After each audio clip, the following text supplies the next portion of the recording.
Everything you've been told about fruit trees needing wide open ground to really produce is backwards. For at least 5 of the most popular fruit trees grown in American backyards, a pot actually beats the open ground. Not almost as good. Better. Bigger harvests, fewer diseases, fruit that shows up years sooner than the tree in your neighbor's yard. And here's quick proof. This isn't just a theory. Container fruit and vegetable growing has exploded over the last year, with some tracking showing growth of 200%. And it's not just people with tiny yards. Homeowners with plenty of open ground are choosing pots on purpose. So if you've been told your yard's too small, your soil's no good, or your winters are too harsh for real fruit, that excuse is about to disappear. Stick around, because tree number 4 on this list is the one that surprises almost everyone, including experienced gardeners. Quick thing before we get into it. If backyard growing tips like this are useful to you, go ahead and hit subscribe, because we cover practical, no-nonsense growing advice like this every week. Here's the crazy part almost nobody expects.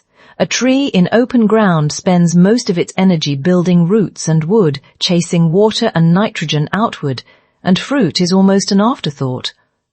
Box the roots into a container instead, and something shifts. The tree can't keep expanding outward, so it redirects that energy into flowers and fruit. Growers have a saying for this: moderate root restriction makes for a fruiting tree. Push it too far and you'll stress the tree out in a bad way, but the right amount of boxed in is exactly what flips these 5 species into overdrive.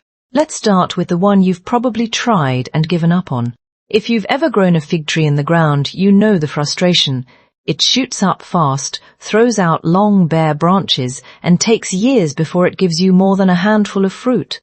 That's an in-ground fig pouring everything into wood instead of fruit. Put that same fig into a large pot, somewhere in the 15 to 30 gallon range, and the roots hit the wall almost immediately. Growth slows, and the tree starts loading its side buds with fruit instead of new branches. You get shorter, stockier growth loaded with figs, often within the first year or 2, instead of waiting 4 or 5 years. And figs don't even need a partner tree or pollinator insects to set fruit, so a single potted fig on a patio can load up completely on its own. That's fig number 1 handled. Tree number 2 grows on a completely different fruit, and it's one almost every home grower gets wrong without ever knowing why. Have you ever grown a peach or nectarine and watched the leaves turn red, blister, and curl up before dropping off in spring? Most people blame bad luck or bad weather. It's actually a fungus called peach leaf curl, and it's been hiding in the bark all winter, waiting. The moment rain falls on the swelling buds for more than about 2 days in cool weather, it gets in, and by the time you see the damage, it's already too late to stop it. Most guides tell you to spray copper or lime sulfur every winter to prevent it. Here's the workaround. Almost nobody talks about instead. That fungus only spreads through rain hitting the buds during one narrow window, roughly January through mid-May. A tree stuck in the ground can't dodge a rainstorm. A tree in a pot can. Growers with potted dwarf peaches simply roll them under a porch roof or carport during that stretch, keep the buds bone dry, and the fungus never gets a foothold. No sprays, no chemicals, just moving the tree 20 feet. Once the weather warms up past the high 60s, it goes right back into full sun. That's disease avoidance through mobility. Tree number 3 flips the script completely. This one isn't about moving the tree at all. It's about controlling something you can't see, the dirt itself. Blueberries are picky in a way most people don't realize until it's too late. They need soil that's genuinely acidic, somewhere between a pH of 4.5 and 5.5. Most yards across the country sit in neutral to alkaline soil. And that mismatch is exactly why so many backyard blueberry bushes come out stunted with pale, yellowing leaves, no matter how much water or fertilizer gets thrown at them. Dumping sulfur into the ground barely works long-term because the surrounding soil and groundwater just pull it back toward neutral. A container ends the fight instantly. Fill a pot with a mix heavy on peat moss and pine bark, and you've built a completely separate little world with no alkaline soil creeping in from the sides. That stable acidity is what lets blueberries fully load their berries with sugar and deep color, a fight you simply can't win in the ground in most of the country.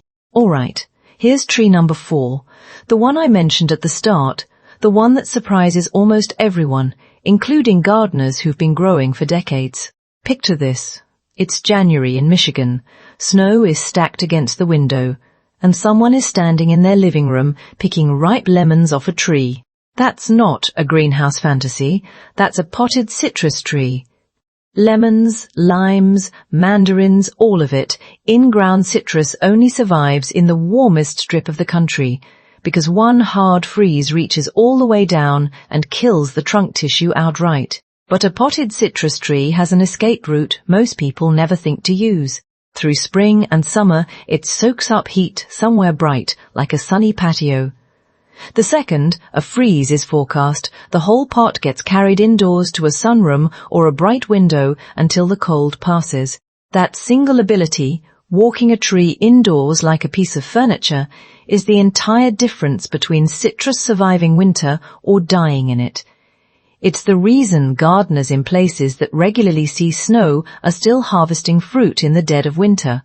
You'd think after that, nothing else on this list could compete. But tree number 5 solves a problem that has nothing to do with weather or disease at all. It's about a tree that's honestly too aggressive for its own good. Standard mulberry trees are notorious for getting completely out of hand. Left in the ground, they can shoot past 30 feet, crack driveways with their roots, and drop staining fruit everywhere below, fruit that's usually too high to reach anyway. Dwarf mulberry varieties, grown in a container, fix both problems in one move. The pot limits the roots, which limits the tree's overall size, which keeps the whole plant compact enough to prune by hand.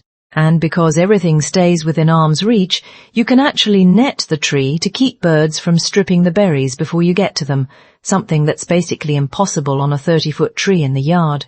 5 trees, 5 completely different reasons. A pot beats open ground, forcing fruit over wood, dodging rain-borne disease, controlling soil chemistry, escaping the cold, and taming an overly aggressive root system. But knowing which trees to grow is only half the picture. Get the pot size wrong, use the wrong soil mix, or leave the container sitting flat on bare ground where roots sneak out the bottom and anchor the whole thing in place, and every advantage we just talked about disappears. Getting that setup right is really its own conversation. For now, remember this one idea. The container isn't a compromise you settle for when you don't have enough yard. For these 5 trees, it's the upgrade. If this changed how you think about growing fruit in a small space, give this video a like and let me know down in the comments which of these 5 you're most excited to try, or if you're already growing one of them, tell me how it's doing. And if you haven't already, subscribe so you don't miss the next practical growing guide.